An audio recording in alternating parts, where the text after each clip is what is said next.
has taken over. Let's go. It's Ferrall. Coast to coast. Steaks, chicks, stacks. You and I are going to make a lot of money. It's Ferrall, coast to coast.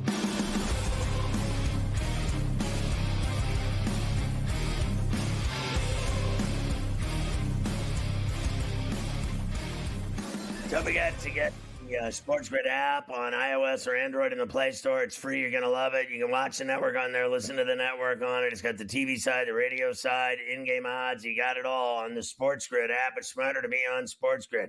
Did you know we're streaming on X? Just go to SportsGrid-Live and you can watch us streaming on X every day, all day. You can get the Ferrall Coast to Coast and Ferrall on the Bench podcasts on iTunes Monday through Friday. I think you'll dig that. All right, Carver High, as we get into hour number 2 here. I love any bad news about Jimmy Butler. Love it. Jimmy lymphoma. Okay, well, we have, I guess you could say it's like kind of double bad news, both on and off the court for Jimmy lymphoma. First of all, for tonight, the Warriors are in Charlotte. We'll give you the numbers in a little bit. Butler is probable now. Now, he's having some back spasms. I did see that he was at the morning shoot-around in Charlotte this morning. So I would gather that he's probably going to play. But here we go already with the back flaring up for your boy Jimmy lymphoma out with the Warriors, who have played very well since he got there. They've been very good with him in the lineup. Now, as far as his off-the-court problems, he is being sued over alleged property damage and unpaid rent in Miami Beach. Apparently, he was leasing this place out. Total came out. Now, I've seen this number change. It was $257,000 this morning. I've seen $257,000 for the rent, and then another like $130,000 for the damages. How do you rack up $130,000 in damages to the pad that you were staying at? But Jimmy lymphoma in some problems in South. I guess because they, he was on that show, Starting Five, and that's obviously the pad that he was leasing in Miami when he played with the Heat. He didn't own it. He rented, and he rented a mansion, and he and his family allegedly destroyed it. They just lived there and partied and did their thing and lived it up and, left their mark, let's say, on the property, and the guy that owns it sued him. Simple as that. It's no different than anything else. You rent some Airbnb or Vrbo or whatever. You rent a pad, you rent a house, you rent a vacation villa, and you do damage to it. You're going to get sued. That's what happens. And then they make you sign all kinds of agreements when you move in, leases. You got to put down payments down. Well, it's easy when you're worth a couple $100 million, and he's worth more than that, and he can do whatever he wants. And then, to him, I'm certain of it. Like, he'll say he paid the rent and he didn't do any damage, but to him, a bill of $500,000, just a bill of $500,000 to him is like going out to dinner at Applebee's. Like, it's just $500,000 to a guy worth, $500 million is like going shopping at Nordstrom's. Like, honestly, like, you think that kind of, like, it's the same thing as this kid getting a $35,000 fine, Ann Edwards. Do you know how much $35,000 is? That seriously, you have no idea. These guys make more money than God. $35,000 to them is like going out for a party. It's like going out with his boys, just drinking one night. That's his bar tab, popping bottles. It's true. But which makes it like kind of funny to me, because if that's the case, which I agree with you, I think that it is. Why not just pay it and not let it get to the point where it gets in the press and it gets goes public? If they want $400,000 or whatever, give it to them, and then nobody ever knows about it. I'll tell you why. Nobody ever knows. Yeah. I'll tell you why. Because he's a massive D. And that's what I thought you were going to say. This guy is an asshat, and he treats everyone the same. Pat Riley, Spoelstra, his teammates, his rental property. Jimmy Lymphoma doesn't listen to nobody. He calls the shots. He's running the show. He plays where he wants. He's been on 10 teams. He leaves a bloodletting, a trail of disaster wherever he goes. Like, what? You're surprised that he's destroyed his rental property, that he lived in his mansion in Miami? Are you kidding me? What doesn't this guy destroy? I mean, he's a team wrecker. He's a home wrecker. I'm sure before long he'll get divorced. Then he'll steal those kids from her. He gets what he wants. My man always gets what he wants and leaves a trail of death and destruction behind him. And I'm not even tripping. I'm right. Like, look at his track record. His MO, this is who he is. Simple as that. Jimmy Lymphoma. That's that. All right, heading into a new week. Here we go. Eastern Conference side.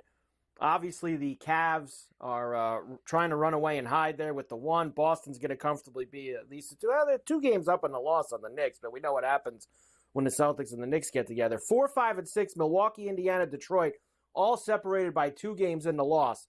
The teams in the play-in tournament are pretty far behind them. As far as teams outside the play-in tournament, Scotty, I guess, look, the Sixers and the Nets are both 1 and 2 games back in the loss of Chicago. So they're very much alive to get in that play-in tournament. Yeah, but let's just get real here for a second. They stink, okay? And I know that the Nets play defense. That's all they do. They don't do anything else. This is simple. Cleveland and Boston and the Knicks, and I'll give you the Bucks because they have Giannis and Dame Time, and I guess a couple of stragglers like Kuzma. But those are the 4 teams. And the only outsider, in my opinion, that has a shot is the Pacers, because they can seem to be a thorn in anyone's side any night. They can beat anyone. They're like, look what they did last year, right? They go to the Eastern Conference Finals. They're a problem. You got to keep an eye on them. But those first 4 teams are the only ones with a shot. None of those teams in the play-in have a shot. And neither do the Sixers or the Nets. They have no shot. And I also don't believe that the Pistons are for real. I think they're having a great season, and I think they're building something special, and I don't think they're good enough to win a 7-game series. I really don't. Like, I think they're going to eventually lose. And, really for me, it comes down to Cleveland and Boston, because I don't think the Knicks can beat good teams. The first good team they beat all year was the Grizzlies. And then, they were down 20 to the Heat. The Heat suck. The Knicks are phony. They're phony ass. They don't beat any good teams. They finally beat a good team. They beat them by 1. They can barely beat a good team. They beat them by 1. I don't believe in them either. The only 2 teams that matter are Cleveland and Boston. That's it. And I'll talk to Coach about it. They're the only 2 teams that matter. The East is already done. And I've already said Boston can't be beat. But when I saw Cleveland down 25 to them and then beat them at the Garden in Boston, it changed my tune in a hurry. They're legit. As far as the West goes, we know OKC is going to be the 1. The Lakers have now moved to number 2. Them and the Nuggets 2 and 3. Memphis, Houston, the Clippers. Although the Warriors are now tied with the Clippers, same exact record, 32 and 28. Warriors can jump out of the play-in tournament with a win tonight in Charlotte. I told you earlier that the Suns are 4 games back in the loss of Dallas in the play-in tournament. I think the first 4 are all legit. I think Minnesota and Dallas and Golden State are all legit based on their talent. And Dallas is included in that because when they get all their bigs back, they are going to be a problem. They are going to win. When you have 4 great bigs and you got Kyrie Irving and you got a shooter in Clay, they're going to win. And now you got the Dubs with, Curry playing with Lymphoma and Green and Kuminga. They're a problem. So there are, and I haven't even included Houston, who's very exciting, or the Clippers. So I think the West is still wild, wild west. All those teams, I think, except Sacramento, are legit.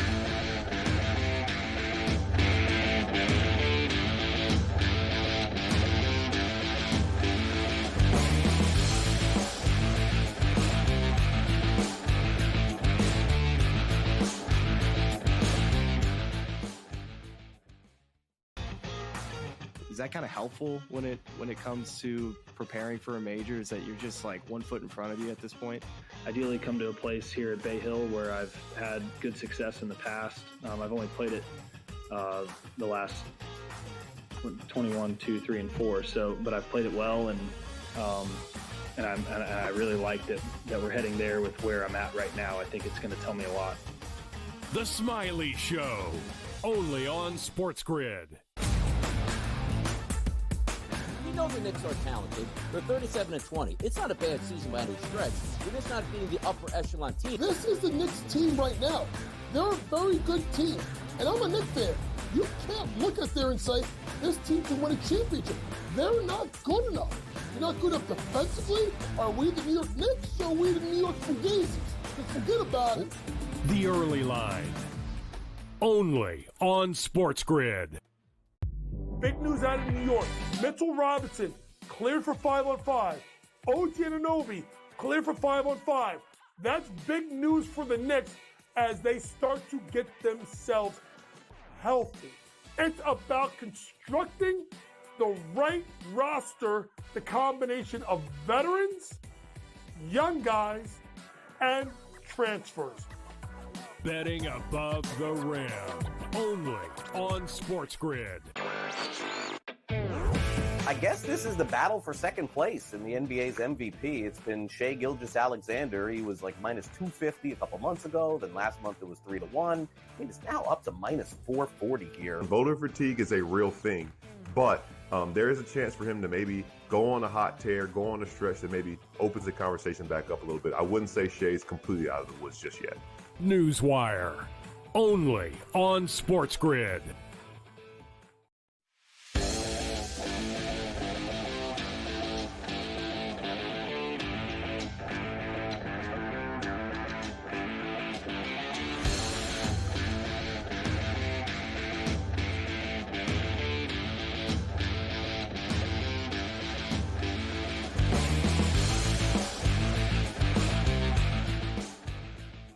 Let's look at tonight's games in the NBA. I think there's 7 of them.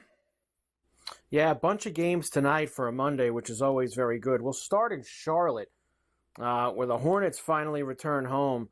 They have the Warriors coming in. Of course, Steph Curry in Charlotte. I saw him doing all his interviews this morning, talking about being back home, yada, yada, yada. Minus 12.5 for the Dubs here. 227.5 the total. Right, we saw him lose over the weekend, and that no one saw it coming, and everybody against Philly, that was bad. And then if I got LaMelo Ball playing and Bridges playing in that game, I will take a shot with that number. I'll take a shot with 12.5 if they're playing. I mean, I know they stink. I know they're awful, but when those two play, they're a problem.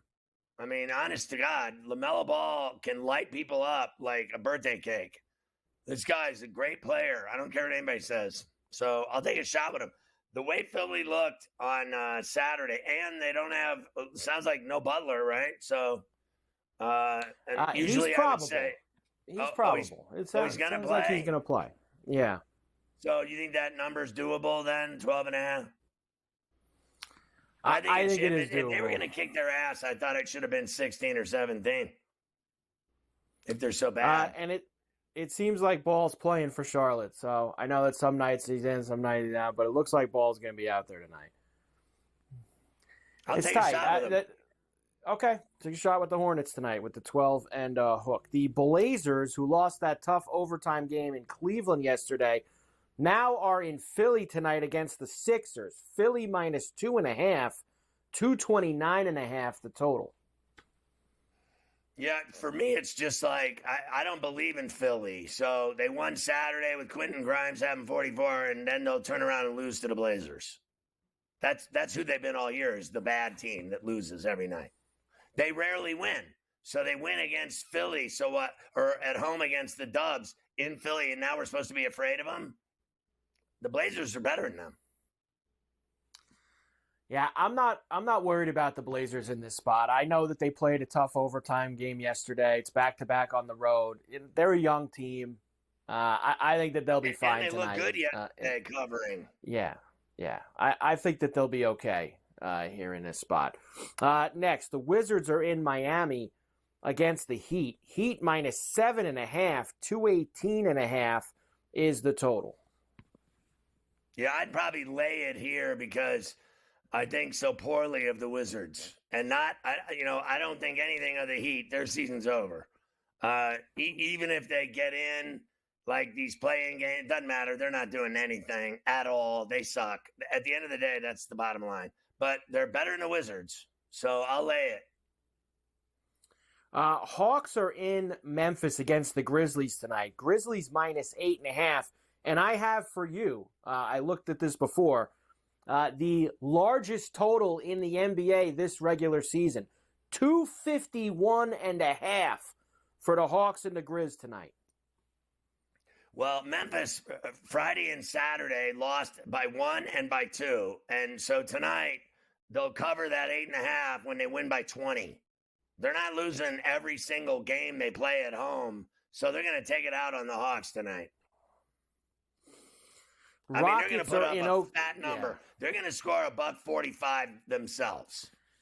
Yeah, that's a no defense. That's a turnstile game. Everybody just keeps running up and down, and the Grizzlies got a little bit more firepower than the Hawks do for a game like that.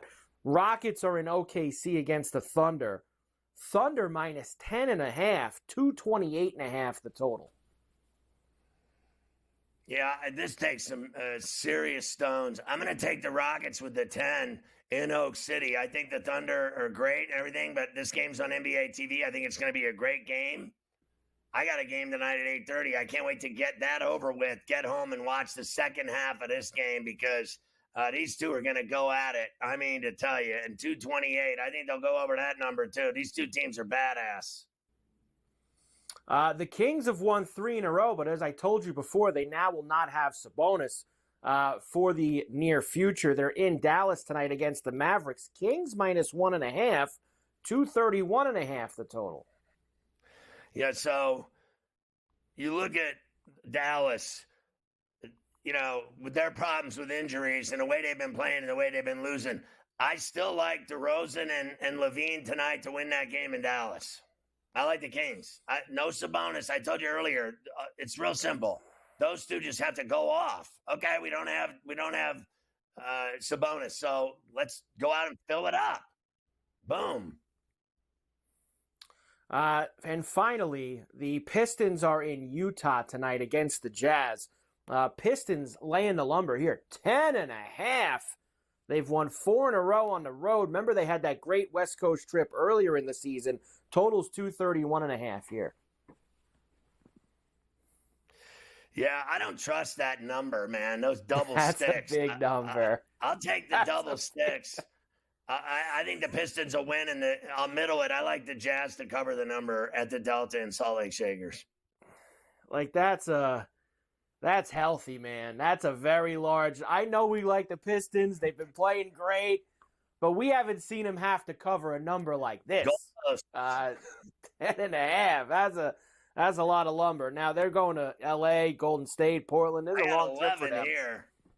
11. So I got 10.5 at where I'm at FD in New York. So we'll see where it continues to move. So there you go. Your night in the NBA. Good night. 7 games for us to get going. We'll get into the college rack when we come back. We'll start it. And then, of course, you're going to have Coach too. Good one going in the golf, by the way. They're on the 11th hole at the TGL. The two best teams in the league this year, LA and the Bay, now tied at 3. Bay had a 3-0 lead. They just lost a hammer hole to LA that lost them 2 points. 3-all. So 3-3 here. 3-all on the 11th hole. Down the stretch they come at the TGL. Well, they were up 3-0, and now so there's 4 holes to go right after this one. Yep. And Morikawa just put it in the sand, so hopefully Lowry can take advantage here because we got the Bay. So hopefully Lowry can get us going.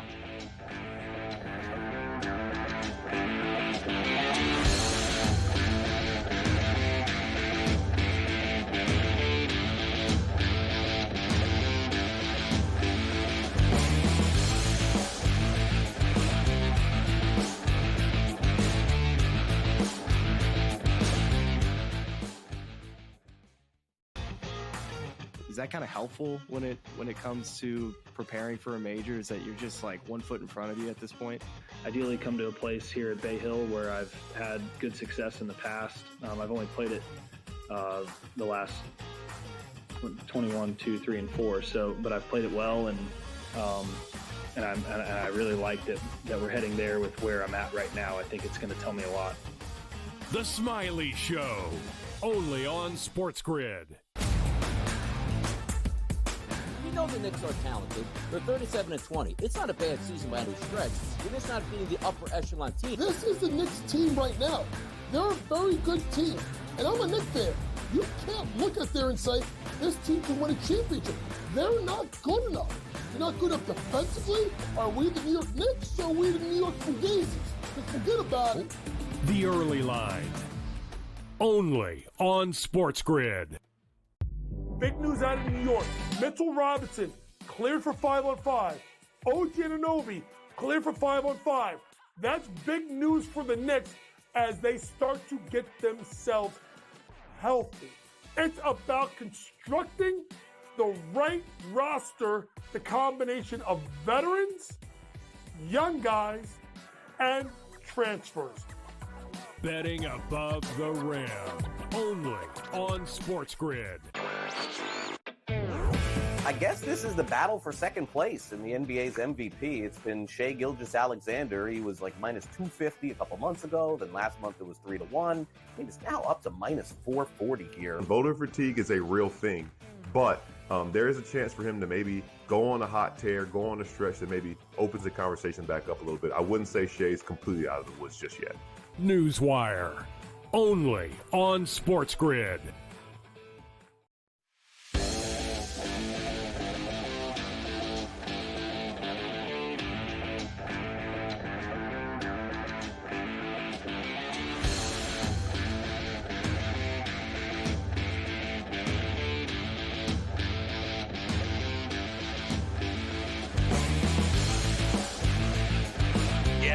The more I watch this Michigan State team, the more dangerous they become, and they just keep beating good teams one after the next. It doesn't matter the half-court heave shot that went down. Then they play Wisconsin and beat their ass in the Breslin, and they win all these big games. They just keep winning games against big heavyweights.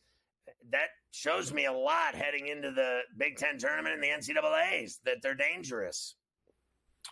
No doubt. I agree with you. Sparty's now won 5 straight quad 1 games. They're the only team that's done that this year. They beat Wisconsin 71-62 yesterday. Another really good win. Most of these, the bracketologist guys have got them on the 2 line right now as a 2 seed. And look, I think, depending on what happens, if they, let's say, won the Big Ten tournament, they could sneak in the back door. Maybe for that last 1 spot. You never know how things could shake out. So I'd be careful with Sparty. They've been playing some very good basketball right now. Also in the Big Ten yesterday, Illinois beat Michigan. They didn't just beat them. They smashed them in Ann Arbor, 93-73. 20-point win. So Illinois, who had that couple weeks where they had the sniffles and the stomach problems, they've now come back and gotten themselves a couple of nice wins. Look, that's a big team. I like their size, and they got a good coach, and they can play with anybody. And now that they're getting healthier, they showed what they're capable of. Michigan doesn't lose by 20 at Chrysler to anybody. What does that tell you about what Illinois is doing right now? That they showed up and put that kind of belt-to-ass performance on. And Memphis, other ranked game yesterday, they beat UAB 88-81 there. Saturday, couple of these games. Tennessee-Alabama was a hell of a game late on Saturday afternoon. Here we go, tied at 76. Final moments on ESPN. Ziegler will inbounds, and here we go. Well, they turned down Gainey. Now Mashak's got to go. He will fire.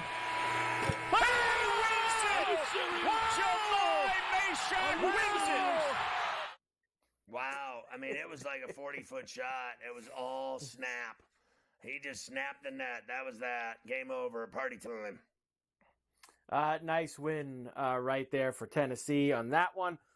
Number 1 Auburn, they continue to smash. They beat Kentucky at Rupp 94-78. How about 15-1 in the SEC this year for the Auburn Tigers? And look, they're fantastic. But, on the other side, I think, fans are starting to scratch the itch of Mark Pope. Like, he's been there. Yeah. He's there one season. He's not even done. And they're losing games like this at Rupp. They never lose at Rupp. They never lose to Auburn at Rupp. And they are getting smoked at home by Auburn. And they're going to blame him. They're not going to blame the kids. They're going to blame him. So he's starting to sweat on the forehead coaching because, he got the job. He played there. Oh, we love him, this, that. You look at Cal. Why do you think he left there, that fishbowl? That place is hell on earth. If you don't win every single game, they're going to torture you. I mean, soon enough, they'll be giving him death threats. I mean, they don't mess around there. These people are crazy. Completely crazy. They do not mess around. They're just like that Lawrence. is for they sure. think they should win every game, every national title, every year. They're nuts. Duke beat FSU 100-65. Duke's been smashing teams. They're going to get a chance to do that again tonight, which we'll talk about in a little bit because they're playing Wake. Number 3, Florida beat Texas A&M 89-70. You mentioned this at the top of the show. Texas A&M has been coming down the stretch. Just did something crazy on this golf course because everybody's freaking out. He chipped in from the outside, and then Clark missed the putt. So LA's up 4-3 now as they go to the 13th hole. Just cannot have it at all. Bad news for me. Houston beat Cincinnati. We mentioned St. John's beat Seton Hall. Johnny's win the outright Big East title. Patino, excellent turning these programs around. Look at that there. You saw. We mentioned this last week. Wherever he's gone, first year, okay. Second year, those are those green numbers on the right. Look at those numbers. Just amazing what Patino does in all of these spots. Iowa State beat Arizona. Texas Tech beat Kansas. We'll talk about Kansas in a moment. And Clemson beat Virginia. Vandy is very impressive. Another ranked win for them, beating Missouri. Watch out for Vandy, Scotty. They're going to the tournament.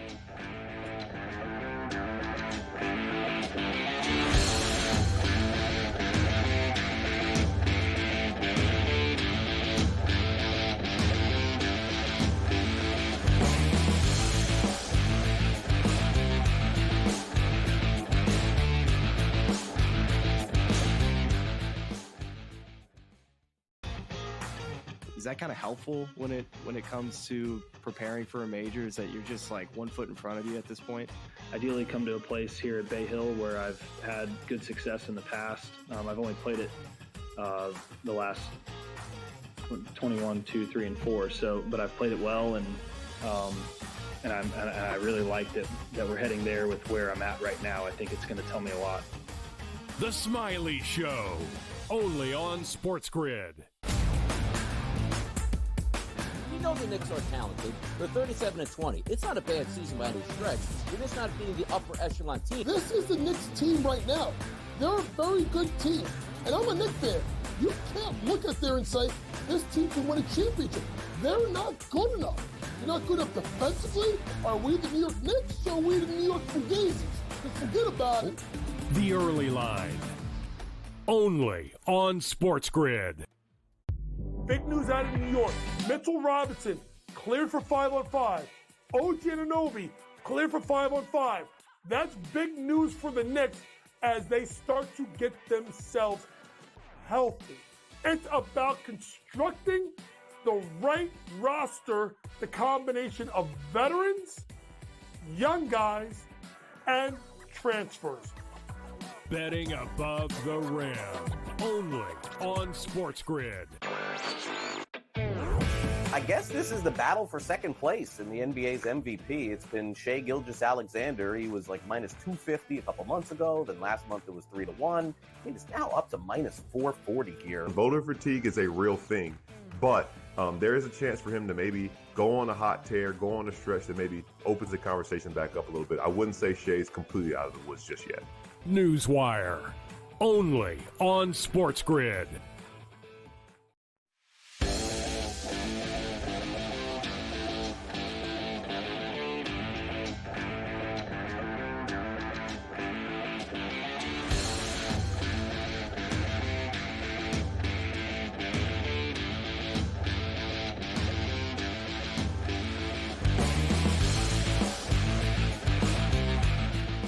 I have so much lid I want to talk with Coach Young. We got to dive right in. We got a double shot, so we got to get it all in. Were you surprised that the Clippers were favored in those games with the Lakers at the Crypt on Friday and Sunday? Because the Lakers won both of them, and they won, obviously, Sunday without Reeves. He's got a little calf thing going, and then Connect comes in, starts knocking down shots, but Luka did his thing. Every time Luka plays, he gets better. Why were the Clippers favored in those games when they're as hot as they are, the Lakers? I have no idea, right? Because the Lakers, to me, are the better team. And you're right. You're getting Luka starting to kind of find his way, particularly shooting the ball from three better. That was the kind of thing for he was struggling with the first couple of games. He had to find his legs. But getting the 19 points for Dalton Connect, Ferrall, you got to talk about what Jared Vanderbilt gave them. That toughness, that the offensive rebounding, 8 points, 9 rebounds, 2 blocks, a plus 10 in 22 minutes. This is a Jared Vanderbilt that's a difference maker, particularly defensively and mucking the game up, right? Kind of getting into people. I was just at the podcast, and there's an interesting bet out there. Ferrall, I don't even think the Clippers make the playoffs. I don't think they're making it. All of those teams are sitting at 28, 29 losses, and they're all, to me, better than the Clippers. I know they got a great performance out of Kawhi, but you never know when that guy is going to get hurt, even though he's been good. Harden will give you these 4 for 14 games like he had last night. I think there's a chance that the Clippers fall into that play-in and probably go 9-10 and miss out on the playoffs. Meanwhile, the Lakers are the number 2 seed, and the way they beat down Denver 2 weekends ago, Ferrall, I hate to say it, they may be the second best team in the West. I still think if they play Denver in the 7-game series, Joker is going to be too much for them in the pivot. Yeah, so I said earlier almost the same thing about the Clippers. I said that I really like Houston, and particularly that game tonight in Oak City. I got a game at 8:30. I can't wait to get back and watch the second half of it because I think it's going to be a great game. But I didn't include them at the end of the grand scheme of things in the playoffs. To me, it's Oak City, the Lakers, Denver, and Memphis. And I think Oak City's biggest problem is what I said is the Lakers and Denver. And Denver has that core 4. I do not believe. Now, listen, I said that Golden State, certainly with Kuminga and Jimmy Lymphoma, they're legit. And the Dallas Mavs with all the bigs and Kyrie and Clay are legit. And Minnesota's legit. Those teams, to me, are more legit in the postseason than, frankly, I hate to say it, the Rockets and Clippers. Yeah, I agree. And if you look at Minnesota, like if they went to the Western Conference Finals. Like if they figure it out, Ferrall, they're dangerous. And if Julius Randle just steps up and plays, I mean, what they did to Phoenix last night, Ferrall, was downright criminal. 20 people in their building. So you have to look at them. You're right. 80 comes back, it's healthy. That's going to help them out dramatically.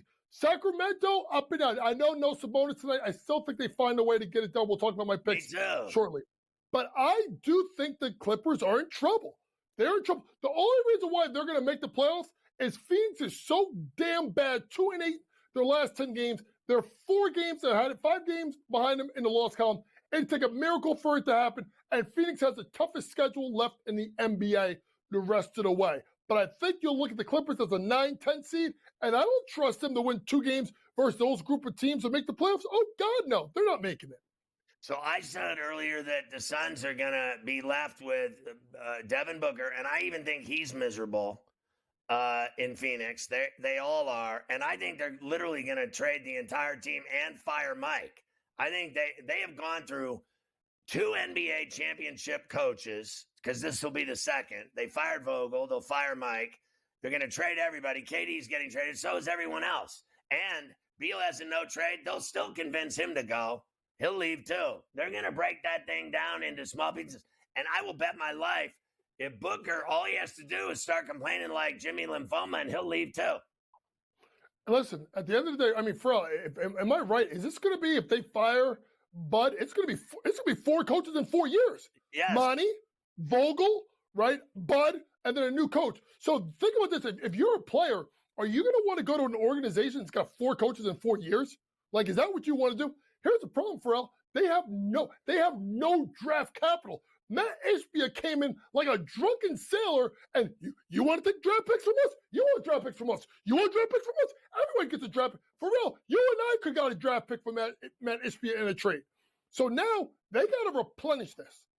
Beal's contract sucks. They'll have to find a way to move him. KD is as good as gone.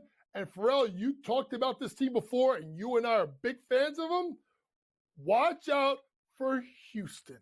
They got the young players, the Jabari Smiths, the Tari Easons, the Cam Whitmores, the Reed Shepherds.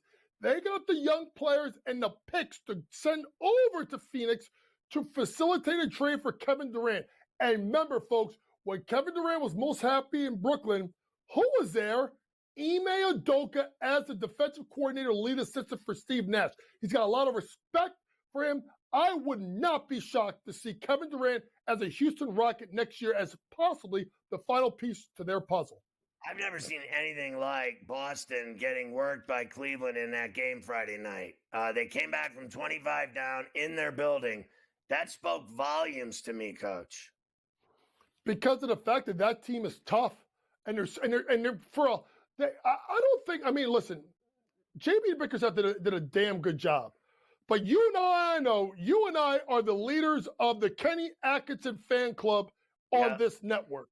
And I think this, I said it many times. I know Spider was absolutely fantastic, 41 points, right? I know, obviously, there's other players. But that bench with Wade, with Okoro, with Ty Jerome, and the sneakiest pickup at the deadline, DeAndre Hunter, who dropped a 30-piece on Sunday night.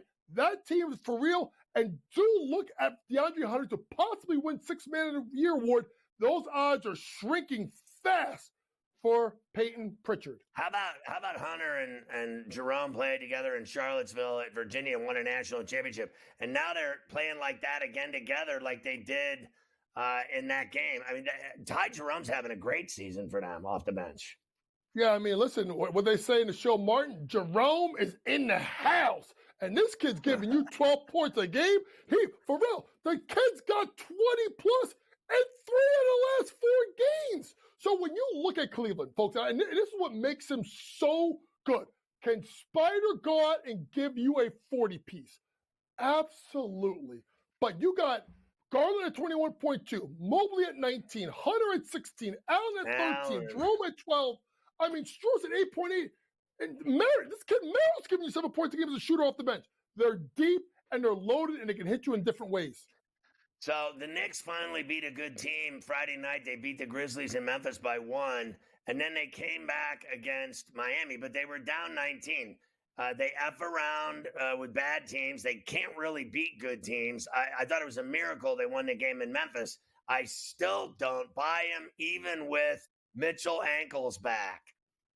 Well, you don't buy him back with Mitchell ankles back because Mitchell gets hurt all the time. That's their problem. But they have an interesting road trip, Ferrall, where I think they go at Lakers, at Clippers. I think they play Sacramento and they play Portland in that West Coast trip. It's a big West Coast trip after they play Golden State. Golden State's the 15th. If they can find a way to go 3-2 and beat Golden State tomorrow, the Knicks could make a charge. The problem is they have to be better defensively, which means they got to increase Mitchell Robinson's minutes. I didn't think he looked bad in his first game back Friday night. I thought he looked okay, and I actually thought he got up and down the court pretty decently after all of his problems that he's had. I thought he'd be out of game shape, but they obviously waited and waited and waited and waited, and he was working out and grinding. We'll come back and get all the coaches' picks tonight in the pros and college.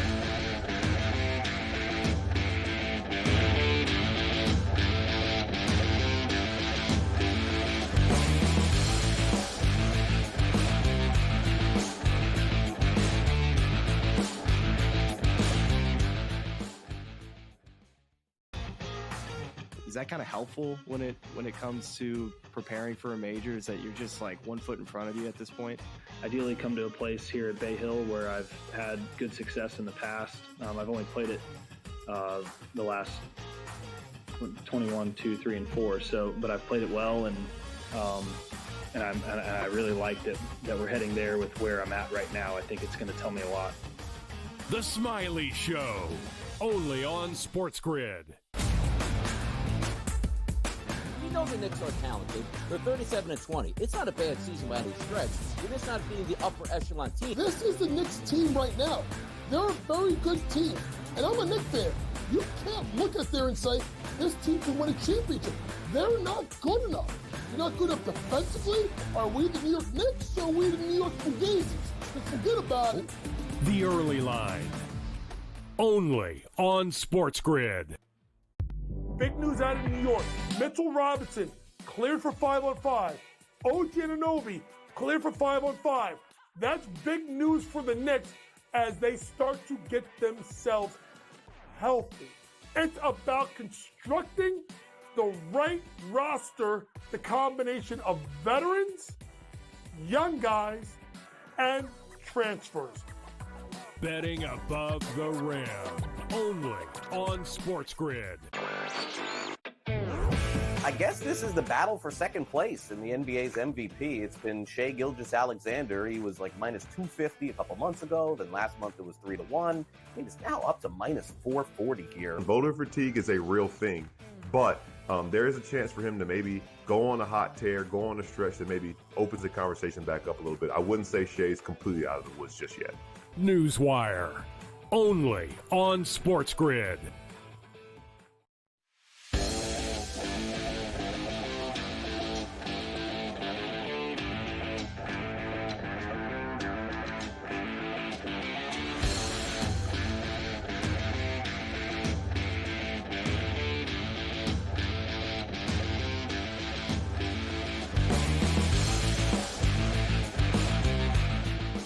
All right, we're talking to Coach James Young about basketball, obviously. So you got all your action for tonight in the pros and college. Why don't we start with that, and then I'll ask you some college questions.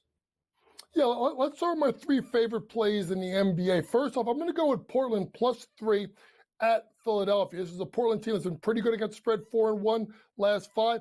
When you look at this team, Philadelphia, last 6 times, Ferrall, they've been favored. They've not covered. I do like the Blazers +3. And the last time the Sixers won, it was because of a miraculous performance out of Quentin Grimes, out of all people. Next, Warriors team total over 120.5. They're going over 6 out of the last 9 games. One of the games they missed by 2 points. This team is scoring really well versus a team in Charlotte that's given up, I think, 123 plus in a bunch of games. Lastly, we just talked about it before.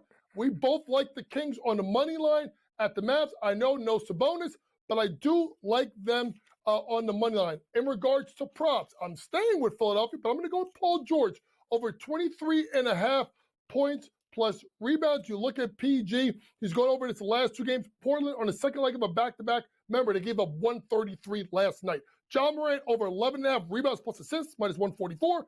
Over 5 last 9 games. You look at Atlanta, 26th in allowed in rebounds plus assists to point guards.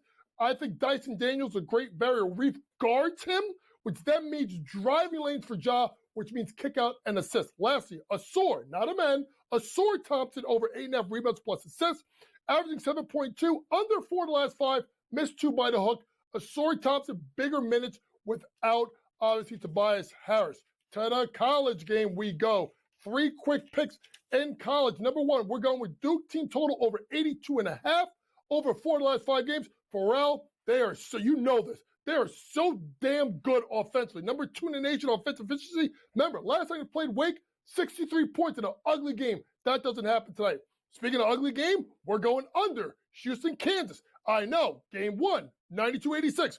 Not going to happen again tonight, folks. Both of those teams give up under 70 points per game, and they're both top 6 in defensive efficiency. And lastly, UCLA, our boy, Mickey Cronin, minus 3.5 against Northwestern. 72 against spread the last 9 games. Ferrall, as a coach, I know this, going east or west, when it's the second game of the road trip, you're always better. I know they lost game one. They bounced back. Give me the Bruins -3.5 at Northwestern.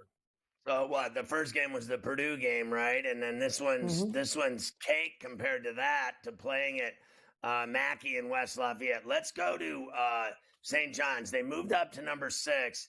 They didn't cover against the Hall, but they still won and the outright Big East title. And the job that this guy Pitino has done at St. John's is like what he's done everywhere else he's ever been in college basketball. Look at those numbers, Coach, of the second year down that right column. It's absurd. And I agree with anyone, including Dickie V, who said it today, but you and I've said it on this show before, that Houston, Duke, and St. John's are the 3 best defensive teams in the country, and their full court press at St. John's is the best press in the country, better than Houston and Duke. I think St. John's has the best full court defense I've seen in college basketball. He knows exactly what he's doing when he coaches. I've never seen anything like it. He comes in, he comes in and says, here's how we're going to do things. My way. This is how we play defense here. And you either play defense in 5th gear or you're not playing ever. I'll tell you right now, that guard is going to be rocking during the Big East tournament. And by the way, shout out to Slick Rick the Ruler. He went with the white suit. Oh man, man! Like for real, I'm too fat to be wearing white suits. I look too bad. I look like a black version of the Stay Puft Marshmallow Man. So I can't rock those. But Rick Pitino can rock that. Listen, I will say this.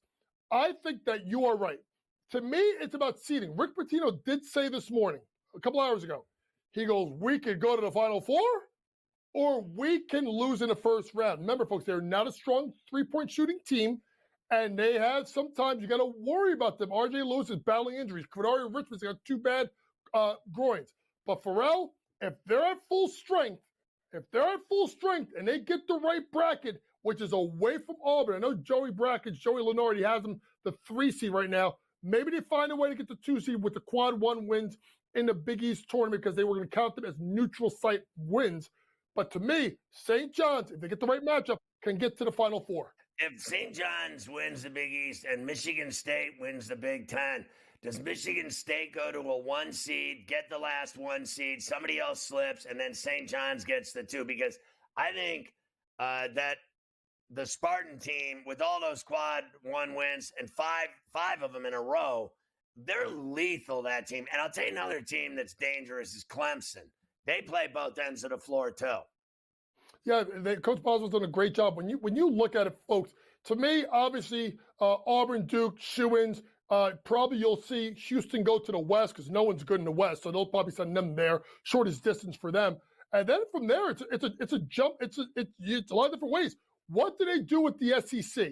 Do they give it to Alabama? Do they give it to Tennessee? Do they give it to St. John's? Like it's a lot of different ways. The first thing to watch on Selection Sunday is, where do you put Duke? Do you put Duke in the East? That means yes. Auburn in the South. Or do you put Auburn South, Duke Midwest? Because Duke can get anybody to travel with them. They got one of the biggest fan bases in the country.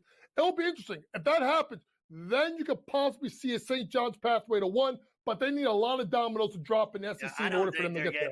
I don't think they're getting a 1 because I don't think that committee respects the Big East.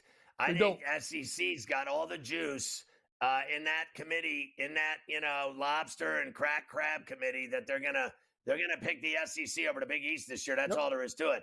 I want to see how high Michigan State gets because they can beat anybody as well. So that's the team that I'd keep an eye out for. And I think St. John's is incredible. If they play defense like they're capable, which they will, they're not losing in the first round. No, they won't. But the only problem is they don't shoot from 3. Score against them. I don't care if they shoot 3s.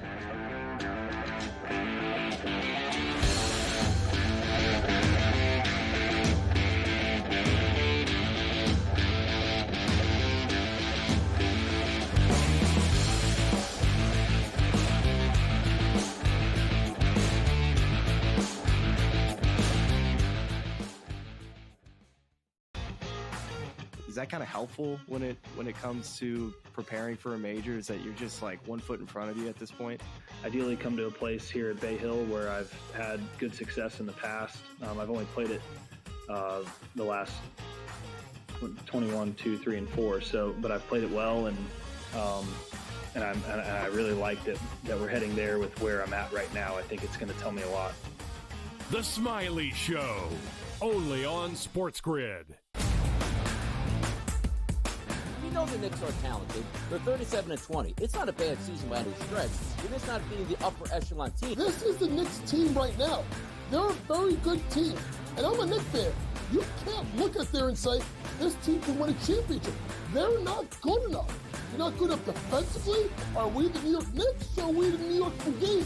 Just forget about it. The Early Line, only on SportsGrid. Big news out of New York. Mitchell Robinson cleared for 5-on-5. OG Anunoby cleared for 5-on-5. That's big news for the Knicks as they start to get themselves healthy. It's about constructing the right roster, the combination of veterans, young guys, and transfers. Betting above the rim, only on SportsGrid. I guess this is the battle for second place in the NBA's MVP. It's been Shai Gilgeous-Alexander. He was like minus 250 a couple months ago. Then last month it was 3-1. He's now up to minus 440 here. Voter fatigue is a real thing, but there is a chance for him to maybe go on a hot tear, go on a stretch that maybe opens the conversation back up a little bit. I wouldn't say Shai's completely out of the woods just yet. Newswire, only on SportsGrid.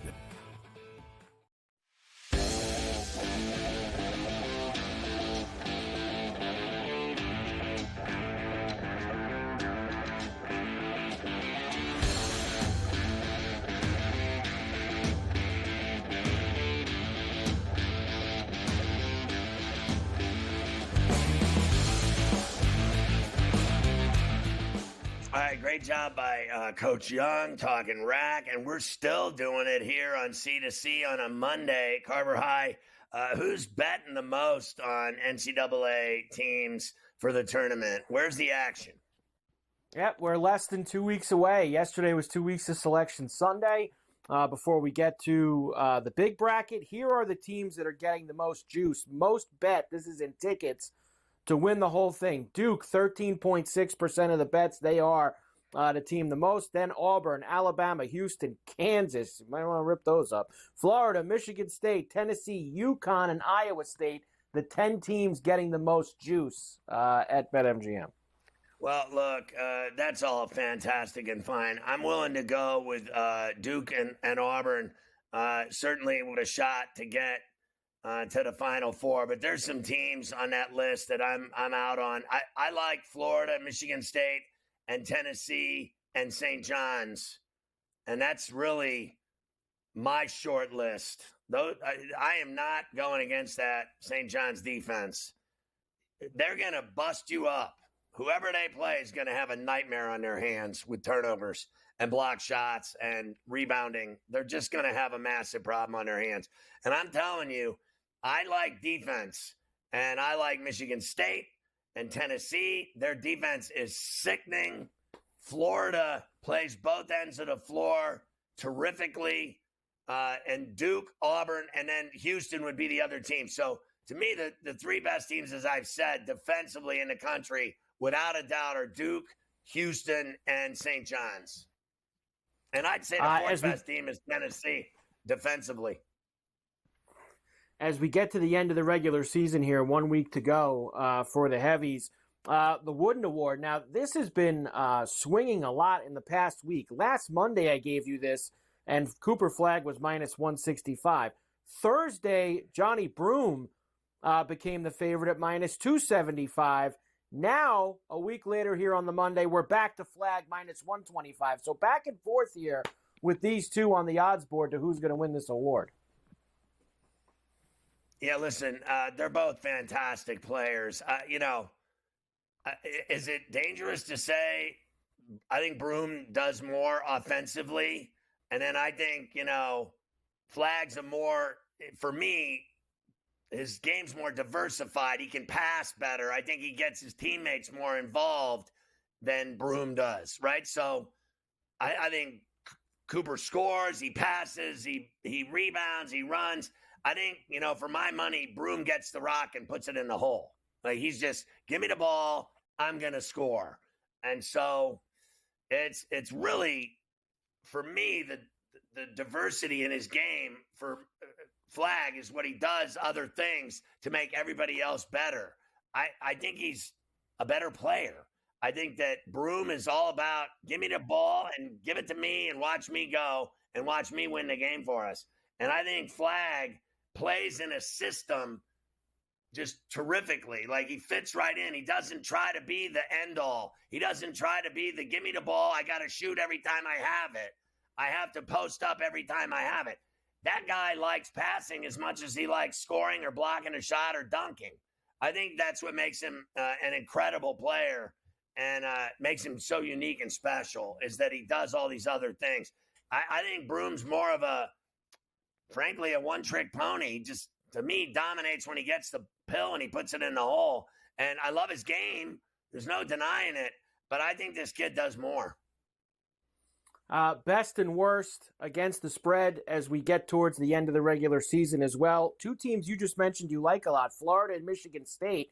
The two best teams against the spread so far this year. Clemson, Duke, Wisconsin also there. On the bad side, Minnesota, Iowa, Miami, Baylor, and NC State, the worst teams against the spread. Yeah. NC State, 9-20. Let me just say, jeez. Yeah, look, Wisconsin's a really good team, but they've been losing close games lately. It's a concern for me. And going back to the other thing, one last thought. I don't know about history, but I know this. I could see him shafting Flag based on him being a freshman and giving it to the guy that's been there for the long haul. They give that award all the time to, seniors and fifth-year guys. It's not every day they give that thing to a freshman.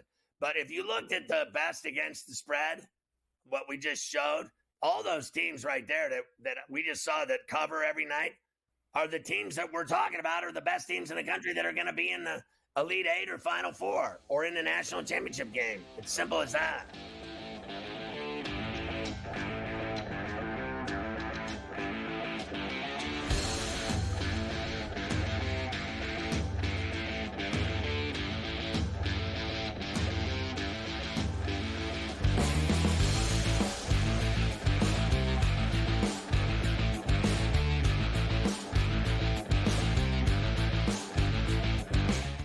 The Eagles got it done. If you back them, you're celebrating. Football season may be over, but the action never stops. Are you ready for some baseball? At SportsGrid, we're always in the game. We bring you 24/7 betting insights, expert picks, and real-time analysis. Next big play is already in motion. Are you ready? It's smarter to be on SportsGrid.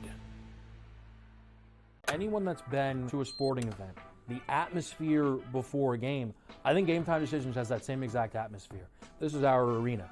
This is what we do. There is going to be an energy to Game Time Decisions that you will feel night in and night out. The excitement you get when you lock your bets in, when you're figuring out what you want to do, we can zone in on the biggest games each night. I want this to be the place that people come to before the game starts so they feel as ready as possible to lock in their cards. We are going to hit every single one of those markets that you need to know about. We're going to go through every single thing, and I've got a great team behind me that's going to help me get the job done. There is not going to be a better place, I promise you, than Game Time Decisions to get that new information, react to it, and be able to then bet accordingly. We will have everything at our disposal, and we will use that to our advantage. I'm Kevin Walsh. Tune into Game Time Decisions from 6 to 8 p.m. Eastern on SportsGrid. The two guys that can do it all. Too much electricity this morning. This is a good time. We're having a lot of fun. I had to do a triple take. Ka-ching! Why?